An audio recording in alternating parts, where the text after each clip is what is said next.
D'ençà del 1810, al bell mig de la trama urbana georgiana del nord de Dublín hi ha el Blessington Basin, un dipòsit hídric antigament alimentat pel Royal Canal, un dels dos cursos d'aigua artificials, juntament amb el Gran Canal, al sud, que recorren la capital irlandesa, que va subministrar aigua potable a bona part de la banda nord de la ciutat fins al 1885. L'any 1891 va esdevenir un parc públic i si bé ja no proveïa d'aigua a la població, sí que ho feia fins als anys 70 del segle passat amb dues conegudíssimes destil·leries de whisky dublineses, Jameson i Power, que rebien l'aigua del dipòsit de Blessington i la convertien en aigua de la vida, que és el que vol dir whisky en gaèlic, Uisce Beatha. De tota manera, el fet de ser un parc obert al públic va suposar que es deteriorés, sobretot arran d'actes vandàlics i de persones que el feien servir d'abocador. No va ser fins a l'abril del 1993 quan una combinació de micromecenatge,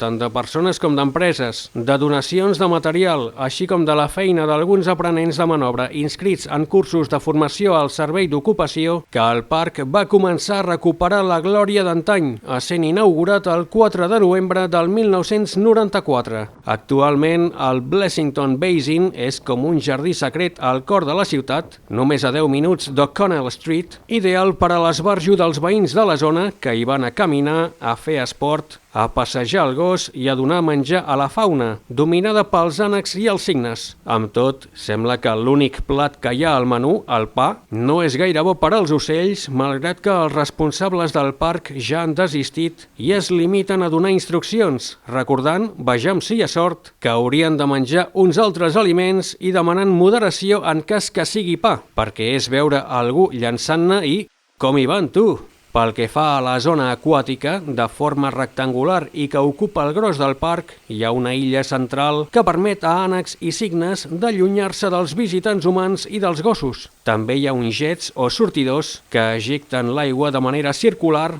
fent un soroll que fa de fil musical permanent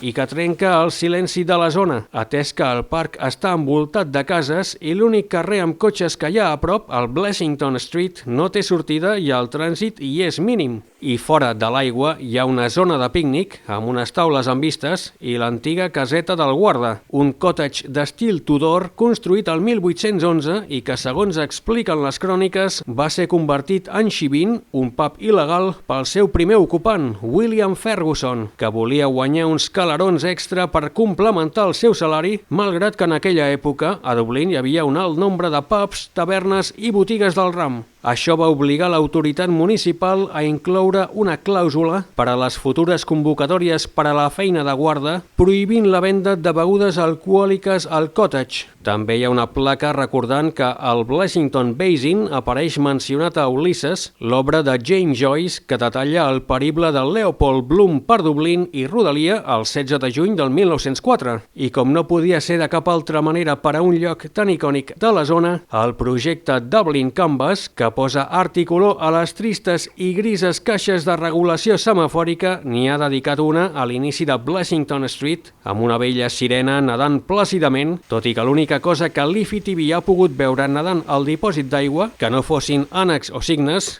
és una llauna.